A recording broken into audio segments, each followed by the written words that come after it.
नमस्कार, दृष्टि आईएएस के यूट्यूब चैनल पे आपका एक बार फिर से स्वागत है। मेरा नाम है संजूर और आज हम आपके लिए यूपीएससी सीसेट के प्रैक्टिस क्वेश्चंस के सीरीज को लेकर आए हैं। इसमें क्या होगा कि आपके कुछ प्रैक्टिस क्वेश्चंस या मॉडल क्वेश्चन समझ लीजिए या एक्सपेक्टेड क्वेश्चन भी कह सकते हैं, वैसे प्रश्नों को लेकर आए हैं जो 2024 की परीक्षा में पूछा जा सकता है या उसके बेस्ड पे क्वेश्चन पूछा जा सकता है। क्योंकि अभी आपने 2023 का पेपर देखा होगा या कुछ लोगों ने दिया भी होगा, तो उसमें कहीं ना कहीं आप देखे होंगे कि मैथ्स और रीजनिंग से बहुत ट्रिकी प्रश्न पूछे गए हैं, पजल टाइप से प्रश्न पूछे गए हैं। उसमें कहीं ना कहीं कॉन्सेप्ट का ज्यादा से ज्यादा यूज हुआ है। अगर आपको कॉन्सेप्ट पता होगा तभी आप उस क्वेश्चन को बना पाएंगे। याद किया हुआ या रटा हुआ फॉर्मूला बेस्ड ऐसा क्वेश्चन नहीं पूछा गया है कि आप सीधा जाएंगे फॉर्मूला लगाएंगे और आंसर आपको मिल जाएगा। अब ऐसा क्वेश्चन नहीं पूछा जाता है, तो आपको कॉन्सेप्ट बहुत अच्छे से पता होना चाहिए हर एक चैप्टर का, या जो भी आप क्वेश्चंस बना रहे हैं उसका कॉन्सेप्ट बहुत अच्छे से पता होना चाहिए, तब आप क्वेश्चंस को हल कर पाएंगे। 2023 में कुछ ऐसे भी प्रश्न रीजनिंग से पूछे गए हैं जो कि कई लोग ये डिसाइड नहीं कर पाए कि यह रीजनिंग का है या मैथ्स का है, तो वहां पे ये भी लैक करता है कि सबसे पहले आपको यह जरूर पता होना चाहिए कि जो क्वेश्चंस पूछा गया है वो किस चैप्टर से है, मतलब किस सेक्शन से, मैथ्स से है या रीजनिंग से है, और अगर मैथ्स से भी है तो वो किस चैप्टर से है, और अगर रीजनिंग से भी है तो किस चैप्टर से। उसके बाद कॉम्प्रीहेंशन के भी क्वेश्चन है, इंटरपर्सनल कम्युनिकेशन के भी क्वेश्चन है, सिलो आपके एनालिटिकल रीजनिंग से भी कुछ क्वेश्चन पूछे गए। तो इस बार का पेपर सीसेट का बहुत अच्छा था, मॉडरेट टू डिफिकल्ट आप इसको कह सकते हैं। जिस बच्चे की तैयारी अच्छी होगी वो आराम से पेपर को क्वालिफाई कर लेंगे, और अगर जिसमें थोड़ा सा भी जिसका सीसेट कमजोर होगा उसके लिए थोड़ा क्वालिफाई करना मुश्किल हो जाएगा, क्योंकि आपको पता है 33% मार्क्स लाना अनिवार्य है। तो चलिए देखते हैं सबसे पहला जो क्वेश्चन है, आप क्वेश्चंस को देखते ही समझ जाएंगे कि ये मैथ्स से है और मैथ्स में भी यह टाइम एंड वर्क से है। क्वेश्चंस को आप लोग एक बार देख लीजिए फिर हम पढ़ते हैं। P किसी कार्य को 18 दिनों में कर सकता है, Q उसी कार्य को 24 दिनों में कर सकता है और R पूरे कार्य को 36 दिनों में नष्ट कर सकता है। यदि P और Q पहले X दिनों के लिए एक साथ काम करते हैं, उसके बाद R भी उनके साथ जुड़ जाता है, शेष कार्य X प्लस 4/5 मतलब 4 से 4/5 दिनों में पूरा हो जाता है, तो ज्ञात कीजिए कि तीनों ने मिलकर कितने दिनों तक कार्य किया है। ऑप्शन आपके पास दिया गया है। आप लोगों ने अगर पहले ऐसे प्रश्न को बनाए होंगे तो सीधा सीधी रहता था कि 3 लोग हैं P Q R और सबका काम दिया रहता था या सबका काम करने की एफिशिएंसी दी गई होती थी कि ये 8 दिन में कर रहा है, Q 10 दिन में कर रहा है, R 15 दिन में कर रहा है, तो तीनों मिलकर कितने दिनों में कर लेंगे, या तीनों मिलकर उसके दोगुने कार्य को कितने दिन में कर लेंगे। ऐसे प्रश्न तो बहुत किए होंगे, उसमें कुछ भी नहीं था, बहुत आसान सा कॉन्सेप्ट होता था, फॉर्मूला भी होता था, कुछ लोग बहुत इजीली बना लेते थे। लेकिन अब यहां पे क्या है, ऐसे भी प्रश्न लोगों ने किए होंगे कि P 18 दिन में करता है, Q 24 दिन में करता है और R जो है उसको नष्ट करता है, मतलब तोड़ देता है, तो तीनों मिलकर उस कार्य को कितने दिन में करेंगे। मतलब P Q बनाए और R तोड़े, फिर भी वो कार्य होगा या नहीं होगा वो डिपेंड करता था Q के इफिशियंसी पे, सॉरी R के इफिशियंसी पे जो तोड़ रहा है, या P और Q के इफिशियंसी पे जो बना रहा है। अगर उसकी इफिशियंसी ज्यादा होगी तो जाहिर सी बात है घर बन जाएगा या वो कार्य पूरा हो जाएगा। लेकिन अगर नष्ट करने वाले या तोड़ने वाले की इफिशियंसी P और Q से ज्यादा हो, मतलब दो व्यक्ति से ज्यादा हो, तो ऑब्वियसली कार्य कभी भी पूरा नहीं होगा। तो इन सब चीजों का ध्यान रखना पड़ता था। लेकिन इस प्रश्न में थोड़ा सा कुछ अलग है। अलग क्या है कि यहां पे आपको x का यूज हुआ है और आपको x का ही मान पता करना है। एक तो ऑप्शन है कि आप x का मान उठा के यहां से ऑप्शन से रख दीजिए और बनाने की कोशिश कीजिए, लेकिन यहां पे x का मान नहीं दिया, यहां पे सीधा सीधी x प्लस 4/5 का मान दिया है। तो 4/5 देखिए सारे ऑप्शन में आपको दिख रहा होगा, तो कहीं ना कहीं x का मान यहां पे 8, 4, 5 और 6 होगा, ये तय बात है। अगर ट्रिक की बात करें तो आपको बस ये देखना है कि 4/5 तो यहां 4/5 तो है, तो 4/5 में और क्या जुड़ा हुआ है। तो देखिए ये ऑप्शन तो आप ऐसे भी खत्म कर सकते हैं, क्योंकि x प्लस 4/5 चाहिए आपको, यहां पे सिर्फ 4/5 है, तो x का मान यहां पे 0 हो जाएगा। तो ये ऑप्शन आपका वैसे भी नहीं हो सकता है। एक ऑप्शन ये देखिए, अगर हम इसकी बात करें कि 5/4/5, तो अगर 4/4/5 इसमें घट जाएगा तो 1 बचेगा। x का मान 1 हो सकता है क्या, तो हो सकता है, लेकिन बहुत कम मान है, मतलब बहुत छोटा है, 1 हम लेके ना चलते हैं, तो ये भी डाउट के केस में आ जाएगा। यहां पे 2 होगा x का मान, यहाँ पे 1 होगा, यहाँ तो 0 हो गया इसलिए तो पहले कैंसिल हो गया, यहाँ पे 4 हो गया। अब आप कई लोग स्टूडेंट जो अगर बहुत ज्यादा उसका कॉन्सेप्ट क्लियर होगा तो आप ऑप्शन से भी बना सकते हैं, लेकिन चलिए हम ऑप्शन से ना बना के थोड़ा अभी पहले आपको बताया गया है कि अब जो हम करेंगे ट्रिक जरूर बताएंगे, लेकिन अब साथ में कॉन्सेप्ट के साथ बताएंगे, क्योंकि जो बच्चे को ट्रिक नहीं आता है या जिसका कॉन्सेप्ट क्लियर नहीं होगा वो तब उसके लिए ये सेशन बहुत अच्छा नहीं रहेगा। क्योंकि अभी तक हम लोग प्रीवियस ईयर कर रहे थे तो उसमें चलिए ट्रिक बता रहे थे क्योंकि आपकी परीक्षा बहुत नजदीक थी तो वहां पे ट्रिक का डिमांड था। बट इस सेशन में आपको थोड़ा कॉन्सेप्ट बता के चलेंगे जिससे कि आप आगे जो टाइम एंड वर्क के इस पैटर्न पे जो भी क्वेश्चंस पूछे जाएंगे या जो भी प्रश्न पूछे जाएंगे आप उसको हल कर लेंगे। तो सबसे पहले आप यहां पे देखिए कि 3 व्यक्ति है पी क्यू और आर, इन सबको हम मिटा देते हैं अभी, ये तो आप समझ ही गए। पी और क्यू और आर 3 लोग हैं। सबसे पहले आप ये देखिए कि काम कौन कर रहा है और कौन नष्ट कर रहा है। तो पी और क्यू तो काम यहां पे कर रहा है, तो जो कर रहा है उसको प्लस में, जो तोड़ रहा है उसको माइनस कर दी, क्योंकि ये निगेटिव, मतलब इसको निगेटिव के सेंस में मानते हैं क्योंकि ये कार्य को नष्ट कर रहा है। अब देखते पी 18 दिन में कर रहा है तो यहां भी प्लस 18 लिख लीजिए, यहां से ज्यादा बेटर है यहां लिखना, यहां पे लिख लीजिए प्लस 24 और यहां पे लिख लीजिए माइनस 36। अब एक चीज देख रहे हैं कि इसको 18 दिन लगता है कोई घर बनाने में, इसको 24 दिन लगता है घर बनाने में, इसको 36 दिन लगता है तोड़ने में, तो इसकी इफिशियंसी कहीं ना कहीं दोनों से कम है। मतलब घर बनेगा, अगर तीनों मिलकर साथ साथ भी कार्य करेगा ना तो घर बन जाएगा। क्यों? क्योंकि इसकी इफिशियंसी कम है। जाहिर सी बात है ना, ये 18 दिन में बनाता है, ये 36 दिन में तोड़ता है, मतलब तोड़ने में ज्यादा समय लग रहा है। अब हम क्या करेंगे कि यदि पी और क्यू, दो व्यक्ति जो है ना पी और क्यू, ये साथ साथ कार्य करता है और एक्स दिनों तक करता है, इसी का तो मान पता करना है। तो हम तीनों को देखते हुए एक ऐसा फिगर सोच लेते हैं या एक ऐसा मान सोच लेते हैं जो तीनों से भाग लग जाए, मतलब एलसीएम। अगर 18, 24 और 36 का एलसीएम की बात करें तो वो होता है 72। हम मान लेते हैं यही है कुल कार्य कि 72 ही कार्य करना होगा, मतलब मान लेते हैं कि घर बनाना होगा तो 72 ईंट रखना होगा, ऐसे सोच लीजिए। तो 72 कार्य करना है। अगर पी हर दिन 18 कार्य कर रहा है, सॉरी हर दिन 18 कार्य नहीं कर रहा, पी 18 दिन में कार्य को समाप्त कर लेता है, तो जाहिर सी बात है 72 काम को करने के लिए उसको हर दिन 4 काम करना पड़ता होगा, तभी तो 18 गुना 4 72 है ना। 4 काम फिर 4 काम, तो ऐसे ऐसे 4 करके अगर 18 दिन तक काम किया तो 4 गुना 18 72। फॉर्मूला भी यही होता है कि इस दोनों को डिवाइड कर दीजिए, इफिशियंसी हो जाएगी। बेसिकली ये जो है ना इफिशियंसी का रेशियो है, ये है आपका टोटल वर्क, है ना, लिख ही दिए। और ये आपका है दिन। दिन और इफिशियंसी में बहुत डिफरेंस होता है। सारा खेल जो टाइम एंड वर्क का है वो इफिशियंसी का ही, मतलब इफिशियंसी पे ही डिपेंड करता है। अगर आपको इफिशियंसी निकालने आ गया ना तो आप बहुत आसानी से क्वेश्चंस को बना लेंगे। 72 काम करना है, 24 दिन ले रहा है तो 3 काम पर डे करता है। 72 काम करना है, 36 दिन में तोड़ता है, मतलब 2 काम, 2 ईंट पर डे हटा देता है या तोड़ देता है, ऐसे सोच लीजिए। अब एक चीज सोचिए कि पी और क्यू एक्स दिनों के लिए साथ साथ काम करते हैं, मतलब 4 और 3 कार्य एक दिन में हो रहा है, एक्स दिनों तक होगा। तो हम यहां पे देखिए अकॉर्डिंग टू क्वेश्चन लिखते हैं, बहुत डिटेल में नहीं बताएंगे, टेंशन नहीं लेना है शॉर्ट ही। तो 4 + 3 काम हो रहा है एक्स दिनों के लिए, यही हुआ ना, 4 + 3 काम हुआ एक्स दिनों के लिए, क्योंकि कह रहा है कि पी और क्यू एक्स दिनों के लिए 7 काम करता है। तो 4 और 3 एक दिन का काम 7, एक्स दिनों में 7x, या 4 + 3 × x लिख दिया। उसके बाद आर भी जुड़ जाता है। अब आर जुड़ेगा तो जाहिर सी बात है, देखिए 4 + 3 7, 7 में 2 जाएगा तो 5, है ना।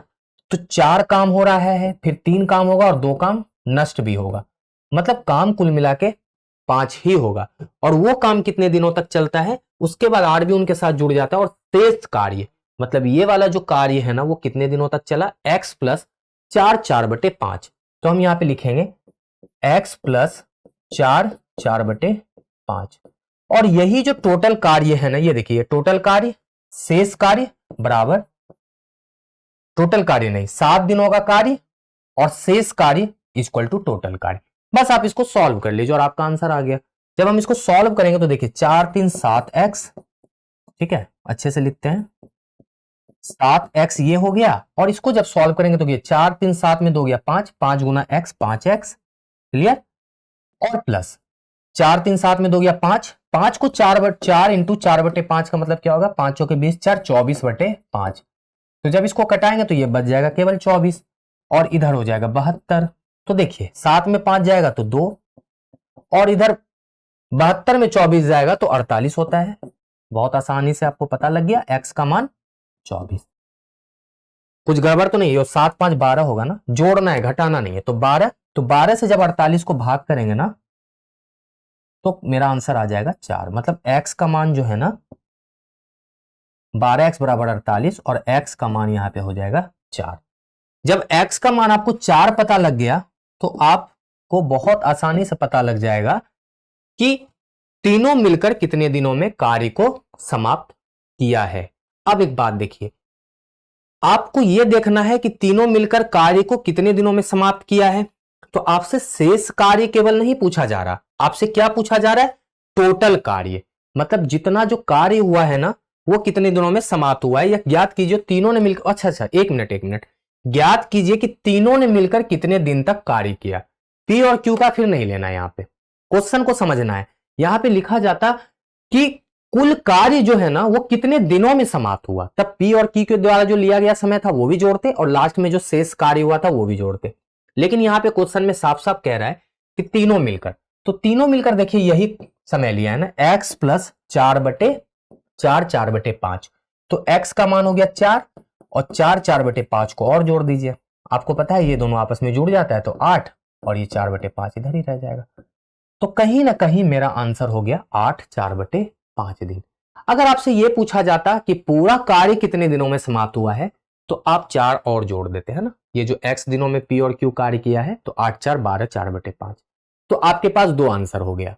मतलब यहां तो एक ही आंसर है, मतलब 2 आंसर का मतलब है कि अगर आपसे कुल कार्य भी पूरा होने में टोटल समय पूछा जाता तो वो भी आप बता देते 12 4/5, और यहां पे केवल p और q और r जब काम किया है उसमें p और q का नहीं पूछा गया है तो उसमें हम केवल आंसर बताएंगे 8 4/5। और अच्छी बात है कि यहां पे 12 4/5 ऑप्शन में है भी नहीं, तो आप निश्चिंत हो जाइए कि आपका उत्तर सही है। तो चलिए पहला तो निकल गया, कॉन्सेप्ट भी बता दिया, कहीं ना कहीं ये ट्रिक भी है, और आप इसको बहुत अच्छे से एक बार दोबारा देखिएगा ना तो आपको सारा कुछ क्लियर हो जाएगा। अब आगे इस पे कैसे भी प्रश्न पूछे जाएंगे ना तो आप आसानी से बता देंगे। चलिए अगले क्वेश्चंस को पढ़िए, बहुत आसान क्वेश्चन है ये भी। ये है आपका बोट्स एंड स्ट्रीम से, और इसमें कहीं ना कहीं टाइम एंड वर्क का कॉन्सेप्ट यूज होता है। हालांकि इसको अलग से चैप्टर बना दिया गया है मैथ्स के अंदर, बोट्स एंड स्ट्रीम, लेकिन ये टाइम एंड वर्क का ही टाइम एंड डिस्टेंस का ही पार्ट है, जिसको हिंदी में हम लोग समय, दूरी एवं चाल भी कहते हैं, टाइम डिस्टेंस एंड स्पीड। सबसे पहले क्वेश्चंस पढ़ते हैं, मैथ्स का क्वेश्चन है। एक नाव धारा के अनुकूल 28 किलोमीटर जाती है और वापस लौटते समय धारा के अनुकूल तय की गई दूरी का केवल 75% ही तय करती है। यदि नाव को धारा के प्रतिकूल तय करने में धारा के अनुकूल की तुलना में 3 घंटे अधिक लगते हैं तो शांत जल में नाव की गति ज्ञात कीजिए यदि धारा की गति 5/9 मीटर प्रति सेकेंड है। देखिए क्वेश्चंस बहुत अच्छा है। तो इसमें क्या कह रहा है ना कि धारा के अनुकूल, अनुकूल का मतलब होता है धारा के साथ, कहते हैं ना अनुकूल है ये मौसम हमारे लिए, मतलब मेरे फेवर में, और प्रतिकूल का मतलब क्या है, जो हमारे फेवर में ना हो, मतलब धारा के विपरीत। अनुकूल का मतलब धारा के साथ, धारा के प्रतिकूल का मतलब धारा के विपरीत। इसको अप स्ट्रीम बोलते हैं, उसको डाउन स्ट्रीम बोलते हैं इंग्लिश में। अब आपको देखिए इसका अगर थोड़ा सा कॉन्सेप्ट पता होगा तो आप बहुत आसानी से बना लेंगे। बाकी वही कॉन्सेप्ट है, डिस्टेंस बराबर टाइम इंटू स्पीड, या आप स्पीड बराबर डिस्टेंस अपॉन टाइम, वही सब यूज करेंगे। तो चलिए सबसे पहले क्वेश्चंस क्या कह रहा है कि डिस्टेंस है 28 किलोमीटर का, तो जाते समय तो 28 किलोमीटर जा रहा है बंदा, क्योंकि साफ साफ लिखा हुआ है, नाव पे कोई आदमी बैठा ही होगा ना। और वापस लौटते समय धारा की जो अनुकूल तय की गई दूरी है ना उसका केवल 75% तय किया जाता है। मतलब 28 का 75% आप पहले निकाल लीजिए। 28 का जब आप 75% निकालेंगे ना तो ये हो जाता है 21। मतलब ये भी तय हो गया कि जाते समय 28 गया और आते समय 21 की स्पीड से आया है। अब यहां पे देखिए जो भी है ठीक है, धारा के प्रतिकूल तय करने में जो समय लगा है ना वो धारा की तुलना में 3 घंटे अधिक लगा है। अब देखिए डिस्टेंस भी ज्यादा कवर कर रहा है जाते समय, आते समय डिस्टेंस भी कम है, लेकिन कम डिस्टेंस को भी कवर करने में इतना ज्यादा समय लग रहा है कि सोचिए वो 3 घंटा ज्यादा ही ले रहा है जाने से। इसका मतलब है कि धारा की जो चाल है ना वो ठीक ठाक है, मतलब ठीक ठाक उसको रोक रहा है, जाने में दिक्कत कर रहा है। यहाँ पे लिखा हुआ है कि धारा की जो गति है ना वो 5/9 मीटर प्रति सेकेंड है। अब एक चीज देखिए, सारा चीज यहाँ किलोमीटर में है, यहाँ मीटर प्रति सेकेंड में, तो हम ऐसा करते हैं इसको किलोमीटर प्रति घंटा में कन्वर्ट कर लेते हैं।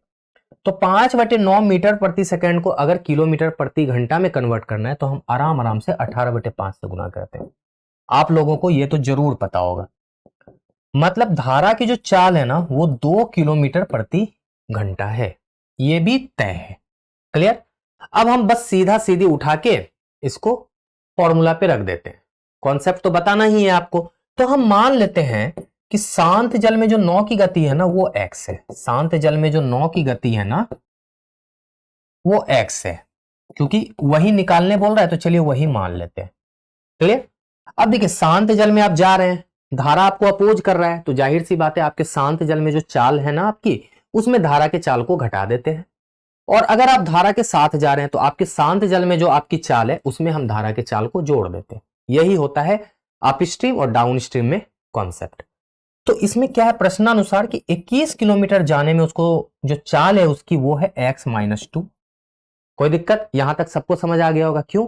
क्योंकि x है शांत जल में 9 की चाल, 2 आपके धारा की चाल है जो उसमें घट जाने के बाद आपके धारा के विपरीत चाल पता लग गया। 21 दूरी है, सॉरी यहां पे घटाना है, और 28 गया है जाते समय, और चाल है हमारा x+2, और इसी दोनों के बीच का समय है 3 घंटा। यही तो कह रहा है कि 3 घंटा उसको ज्यादा लगा है, तो ज्यादा देखिए लग रहा है।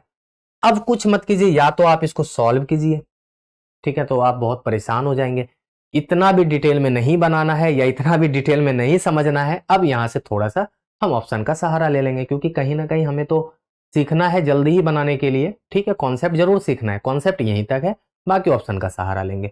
अब ऐसा कोई ऑप्शन उठा के इसमें रखिए जो कि उसको रखने के बाद यहां 3 सेटिस्फाई कर दे।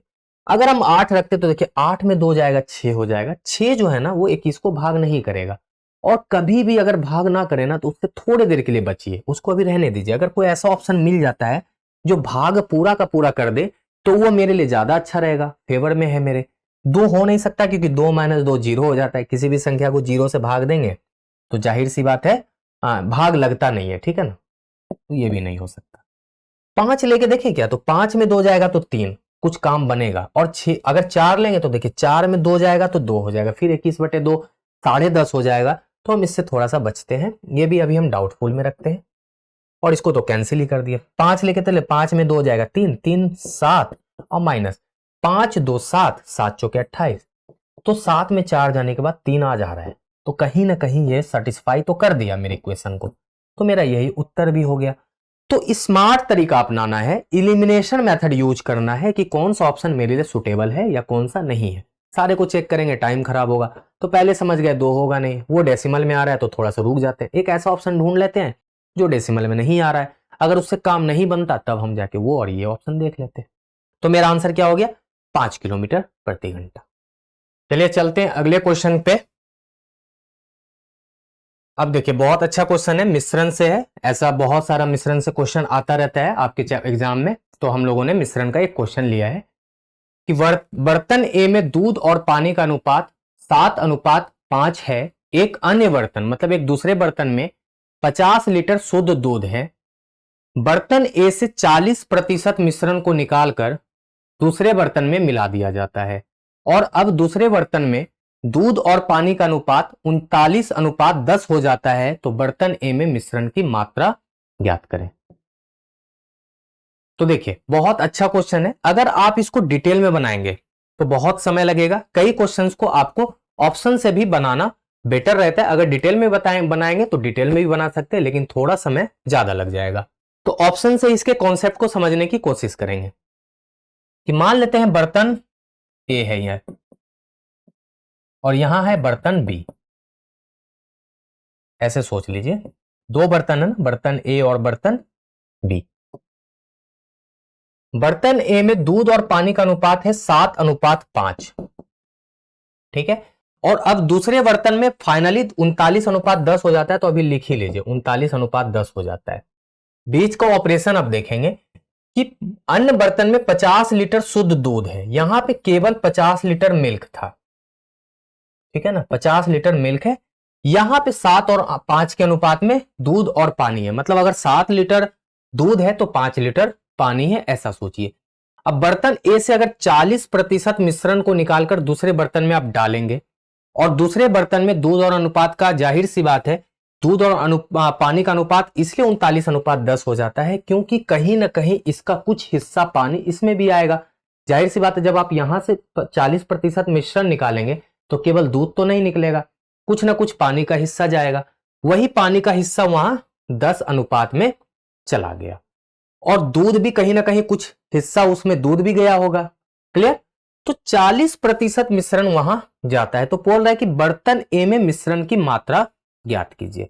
अब ऐसा सोचते हैं कि अगर हम ऑप्शन से बनाते हैं कि 144 लीटर मान लेते हैं यहां मिश्रण रहा होगा, या 120 लीटर रहा होगा, या 156 रहा होगा, या 96 रहा होगा। इसमें एक अच्छी बात यह है कि आप ये कर सकते थे कि दोनों मिश्रण जो दोनों अनुपात है ना, इसको जोड़ लीजिए। तो 7 और 5 12 होता है। तो 12 से जो ऑप्शन डिवाइड नहीं होगा ना, हम उसको वहीं पे छोड़ देंगे थोड़ी देर के लिए, क्योंकि पहले ही बताया कि थोड़ा सा डेसिमल या फ्रैक्शन से बचना है। लेकिन यहां क्या देखने ने कि सारा ऑप्शन से 12 से भाग लग रहा है, तो हम 144 से लेके चलते हैं। अगर 144 लीटर मान लेते मिश्रण रहा होगा ए में, तो 7:5 में दूध और पानी में बांट दीजिए। तो 7 5 12, मतलब 1 अनुपात का मान हो जाएगा 12। तो जाहिर सी बात है मिल्क हो जाएगा यहां पे 84 और दूध हो जाएगा, सॉरी वाटर, दूध हो जाएगा मेरा 5 और गुना 12, हाँ 12 गुना 5 60। तो 84 और 60 हो जाएगा, 84 और 60 हो गया। अब 40% मिश्रण जा रहा है बर्तन बी में, तो इसका जब 40% निकालेंगे ना तो आपको यहां पे डेसिमल में दिखेगा, और जब इसका 40% निकालेंगे तो ये डेसिमल में नहीं दिखेगा, ये डेसिमल में नहीं दिखेगा, ये डेसिमल में दिखेगा। तो फिर कहीं ना कहीं ऑप्शन यहां पे नहीं मिलेगा आपको 39:10, गड़बड़ हो जाएगा। क्योंकि देखिए 6 चौके 24 हो जाएगा, ये 50 में 24 लीटर इधर आके जुड़ जाएगा आपका, सॉरी मिल्क आपका यहां पे क्या होगा 50 लीटर है और मिल्क यहां पे 84 का 40% जो निकालेंगे वो यहां जुड़ेगा, तो वो डेसिमल में आएगा और यहां पे पानी केवल 24 लीटर हो जाएगा। तो आप देख रहे 10 का 24 से बहुत ज्यादा रिलेशन नहीं दिख रहा, मतलब क्लियर रिलेशन नहीं है। तो हम इस ऑप्शन से बचने की कोशिश करेंगे। अगर हम 120 लेते हैं, सपोज करते हैं कि हम 120 लें, तो 120 को अगर हम 12 से भाग देते हैं तो ये 10 बार में कट जाता है। तो यहां पे देखते हैं मिल्क आराम से पता लग जाता है 70 और वाटर यहां पे पता लग जाता है 10 बचे 50। अब दोनों का 40% निकाल दीजिए। तो 40% अगर दोनों का निकलेगा तो देखिए ये हो जाएगा 28 और ये हो जाएगा 20। तो हम कहीं ना कहीं ये जानते 50 में 28 लीटर जुड़ जाएगा कि दूध के साथ दूध, तो 78 हो जाएगा और पानी अकेला ही रह जाएगा क्योंकि पानी उसमें था ही नहीं पहले, तो केवल 20 लीटर पानी। और अगर दोनों को हम डिवाइड करें तो 2 से करेंगे तो 39:10 हो जाएगा, और यही तो लाना था 39:10। तो हम कह सकते हैं कि यही 120 लीटर जो है ना हमारा मिश्रण इसमें रहा होगा बर्तन ए में। अगर आप डिटेल में बनाएंगे तो आपको क्या करना होता कि आप सबसे पहले यहां पे 7 और 5 को x के मान में मान लेते कि 7x और 5x है। उसके बाद दोनों का 40% निकालते, 7x का 40%, 5x का 40%। फिर 7x का जो 40% आता ऐसे करते 7x गुना 40% प्लस 50, क्लियर, और बटे 5x का 40% बराबर 39:10। बस आप इसको सॉल्व करते और आपका x का मान आ जाता। x का मान आता तो आप 7x और 5x निकाल लेते, उसके बाद दोनों को जोड़ देते, वो 120 ही आता। तो वो डिटेल वहां है, आप उसको सॉल्व कीजिएगा, ये आपका टास्क है, आंसर आपका 120 लीटर ही आएगा। चलिए अगले क्वेश्चन को देखते हैं। बहुत शानदार क्वेश्चन है। एक दुकानदार ने दो वस्तुएं x और y को क्रमशः 10% और 40% की छूट के बाद बेचा। मतलब दुकानदार दो वस्तु x और y पे डिस्काउंट दे रहा है 10% का और 40% का, ये डिस्काउंट है डी। इस प्रकार 2p% और सॉरी 3p - 25% का लाभ अर्जित होता है उसको। ये लाभ है, मतलब ये x पे लाभ है और ये y पे लाभ है। यदि x का क्रय मूल्य y की तुलना में 50% अधिक है, मतलब x को जो खरीदा गया है ना वो y से 50% अधिक मूल्य पे खरीदा गया है और दोनों वस्तुओं का अंकित मूल्य समान है। ये भी कह रहा है मार्क प्राइस दोनों वस्तु का समान है, तो P+15 का मान ज्ञात कीजिए। क्वेश्चंस देखने में लगता है कि बहुत ज्यादा डिफिकल्ट होगा, बट ऐसा नहीं है। आप ऐसे समझिए कि मान लेते अंकित मूल्य समान है, 100 रुपये रहा होगा दोनों वस्तु का, x और y का। क्लियर? 10% छूट मिल रहा है तो 90 में मिल गया होगा, सेलिंग प्राइस 90 और इसका सेलिंग प्राइस कितना हो जाएगा 8। 40% छूट मिल रहा है ना, तो सेलिंग प्राइस x का 90 और सेलिंग प्राइस y का 60। अब यहां देखिए आप सेलिंग प्राइस का अगर अनुपात की बात करें, सेलिंग प्राइस 1 और सेलिंग प्राइस 2 या x सेलिंग प्राइस x और सेलिंग प्राइस y कितना हो जाएगा 30 या 90 और 30 दूना 60, 3:2 के फॉर्म में तो सेलिंग प्राइस है। अगर कॉस्ट प्राइस की बात करें, कॉस्ट प्राइस ऑफ x और कॉस्ट प्राइस ऑफ y, आप देख रहे हैं कि कॉस्ट प्राइस जो x का है ना y की तुलना में 50% अधिक है, मतलब 150 और 100 ले लेते हैं, मतलब ये 100 तो ये 150 ही होगा, 50% अधिक है ना। तो जब इसको भी भाग करेंगे ना तो ये 3:2 ही आ रहा है। अब एक चीज नोटिस कीजिए, सेलिंग प्राइस का भी अनुपात सेम, कॉस्ट प्राइस का भी अनुपात सेम, तो जाहिर सी बात है जब सेलिंग प्राइस और कॉस्ट प्राइस दोनों समान होगा तो प्रॉफिट भी तो समान होगा ना। और जब प्रॉफिट समान होगा तो जाहिर सी बात है प्रॉफिट परसेंटेज भी समान होगा।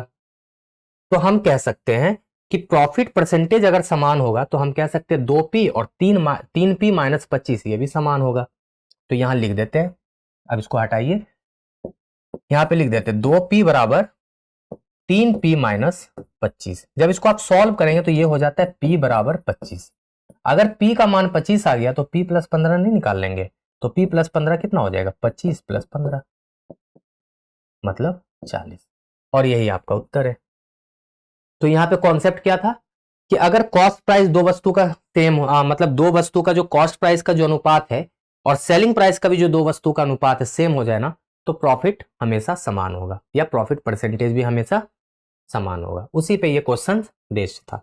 तो चलिए आज हम इस सेशन को यहीं समाप्त करते हैं। आज के सेशन में हमने मैथ्स के लगभग 4-5 प्रश्न को देख लिया है, अच्छे अच्छे क्वेश्चंस को देख लिया है। इसके कॉन्सेप्ट को समझने की कोशिश करिएगा, बार बार इस वीडियो को देखिएगा, आपको कुछ नया इसमें कॉन्सेप्ट देखने को मिलेगा। तो चलिए मिलते हैं अगले एपिसोड में, अगले सीरीज में हम कुछ मैथ्स और रीजनिंग के प्रश्नों को लेकर आएंगे। आज जब तक आप मैथ्स को प्रैक्टिस कीजिए, हम अगले एपिसोड में कोशिश करेंगे कि 1-2 रीजनिंग के भी प्रश्नों को लेकर आए। तो आज के लिए शुक्रिया।